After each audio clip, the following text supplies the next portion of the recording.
இருக்கிற எங்க திருவிளையாடற் புராணத்தில்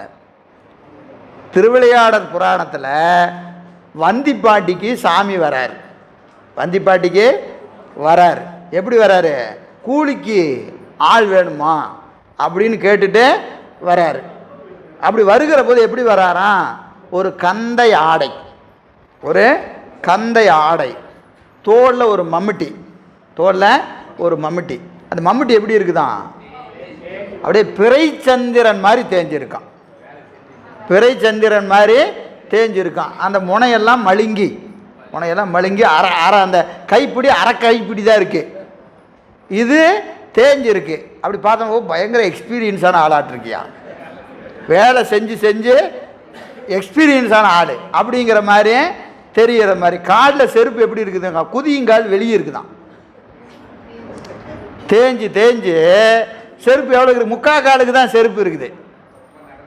அப்போ அவ்வளவு நடந்து வேலை செஞ்சுருக்கிறாரு.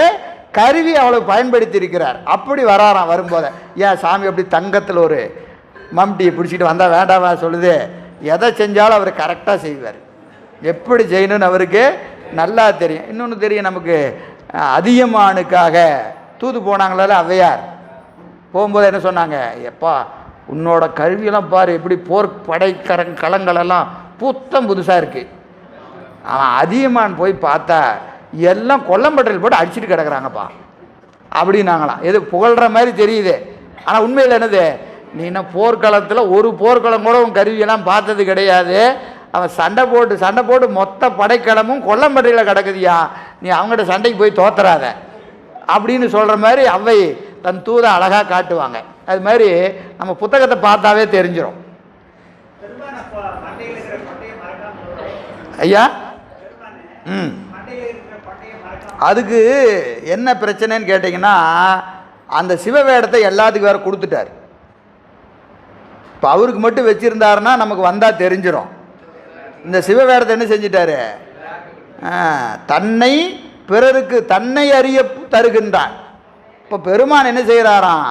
தன் வேடத்தை அடியாருக்கு கொடுத்துட்டார். இப்போ அதுதான் பிரச்சனையே. நமக்கு அடியார் வேடத்தில் வர்றது அடியாரா பெருமானான்னு கண்டுபிடிக்க முடியாது.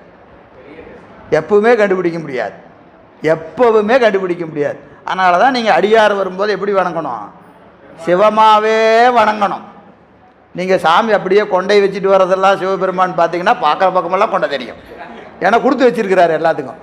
திருநீர் பூசினாலாம் சிவபெருமான் தான். உத்தராக்கம் தரித்தவங்கெல்லாம் சிவபெருமான் தான். திருவேடத்தில் வருபவர்களெல்லாம் சிவபெருமான் தான். அப்படி தான் பார்க்கணும். அப்படி தான்